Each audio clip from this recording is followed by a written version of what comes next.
네, 오늘 새벽 광주광역시의 한 골목에서 갑작스런 이 총성이 울리는 사건이 발생했습니다. 총성. 모두 3발의 실탄이 발사가 됐답니다. 3발. 실탄을 발사한 사람 바로 경찰관이었습니다. 경찰관은 이 이후에 얼굴에 큰 부상을 입었고 실탄을 맞은 사람은 사망했습니다. 자, 먼저 어떤 사건이었습니까? 정말 급박한 상황이었습니다. 오늘 새벽 3시를 넘은 시각이었고요. 광주광역시에서 벌어진 사건입니다. 먼저 여성들의 신고로 이 사건이 시작이 됐는데요. 귀가하던 여성 2명이 경찰에 신고를 한 겁니다. 어허. 남성이 종이 가방을 들고 자꾸만 따라온다. 어허. 그리고 공동현관 비밀번호를 누르는 것도 계속 지켜본다.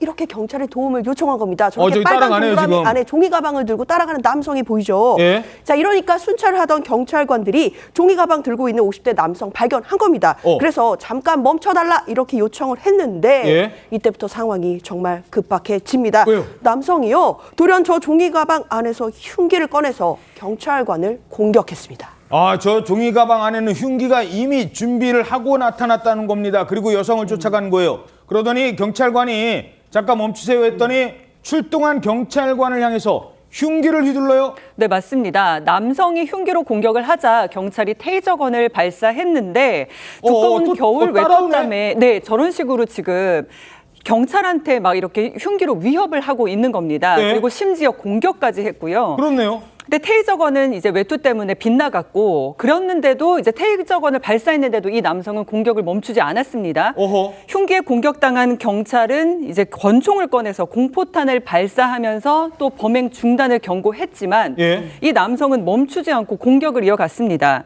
근접 거리에서 이제 두 사람이 뒤엉킨 상태에서 실탄 3발이 발포가 됐는데 지침대로 하체를 조준하려고 했지만 거리가 워낙 가까워서 그 남성의 상체 부위에 맞았다고 합니다. 이 남성은 복부와 옆구리 쪽에 총상을 입은 것으로 알려졌는데 남성은 그런데 총상을 입고도요 멈추지 않았고 큰 길가로 도주를 시도했습니다.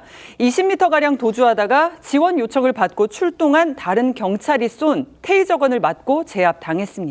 자, 지금 이제 쫓아간 거고요. 잠시 뒤에 그 경찰관과 대치하는 장면이 좀 주목되고 있어요. 그 장면을 좀 봐야 될 것 같은데, 자, 왜냐면 경찰관한테 먼저 덤볐거든요.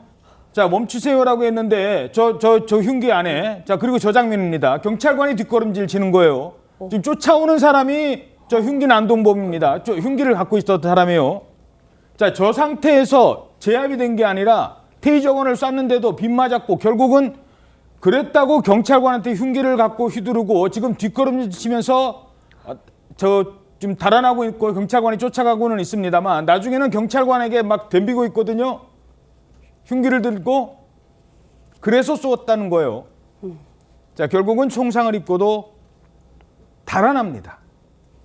그러다가 아까 아래를 향해 쐈는데 이게 위에 맞았고 사망을 했다고요? 예, 맞습니다. 이 남성은 119 구급대원한테 이제 응급조치를 받던 중에 심정지가 왔습니다. 심정지가 왔고 그리고 의식과 호흡이 없는 상태로 이 인근 대학병원으로 이송이 됐지만 이 총상을 입은 지 1시간 만에 사망을 했습니다.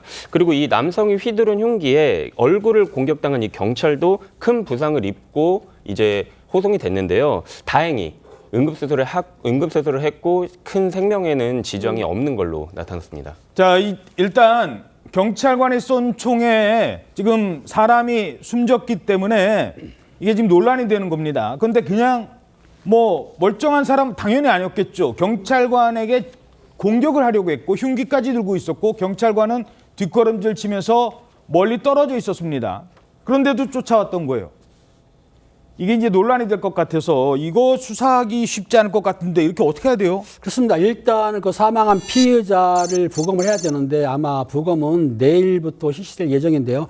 부검을 하게 되면은 사망 원인이 나옵니다. 보통 우리가 사인이라고 부르는데 사인이 나오게 되면은 그 결과적으로 부산물이 뭐냐면 그 사망한 피해자가 음주를 했는지 아니면 약물을 먹었는지도 확인할 수 있는 것이고요. 저 사망한 피해자 같은 경우에는 폭행 전과가 있는 것인데 그 사망한 피해자의 가족들을 조사하는 과정에서 뭐라고 들었냐면은 그 사망한 피해자가 정신질환을 앓고 있었던 것 같다는 말을 진술을 확보를 했다고 합니다. 그렇기 때문에 저 남성이 사실은 진실적으로 정신질환이 있는지는 좀 더 두고 봐야 될 것 같습니다. 예.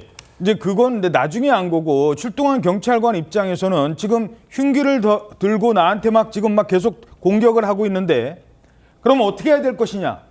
그런데 그렇다고 총기를 아무리 뭐 급박한 상황이라도 사람의 이 가슴 상체에다가 쏜 거는 문제가 될 수 있거든요.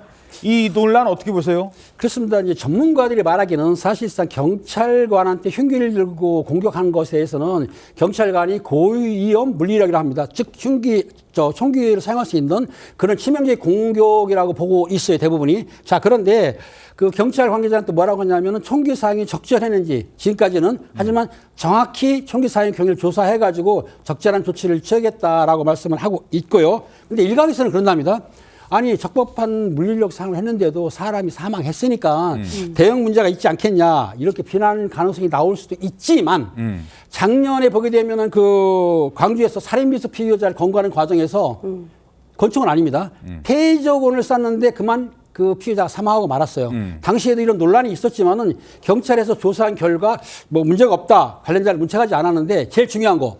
지금 경찰관이 임의로 쏜 게 아니고 아시다시피 경찰관 직무집행법 10조라든지 형법 21조, 22조 그리고 형사소송법 200조 3에 의하면은 총기를 사용할 수는 있어요. 당연히.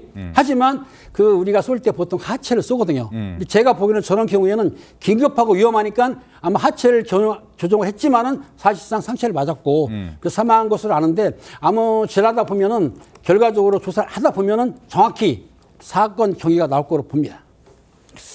네, 논란이 될 것 같은데 어떻게 보시는지요? 우리나라가 경찰 공권력이 과거에는 공권력 남용이라는 뭐 이런 문제도 많았지만 요즘에는 파출소에서 난동 부리는 사람도 참 많습니다. 그렇다고 총기를 사용해서는 안 되겠죠. 하지만 공권력이 바닥에 떨어진 상황인 건지 공권력의 남용의 시대인 건지 이 사건은 그래서 더 주목되는 것 같습니다.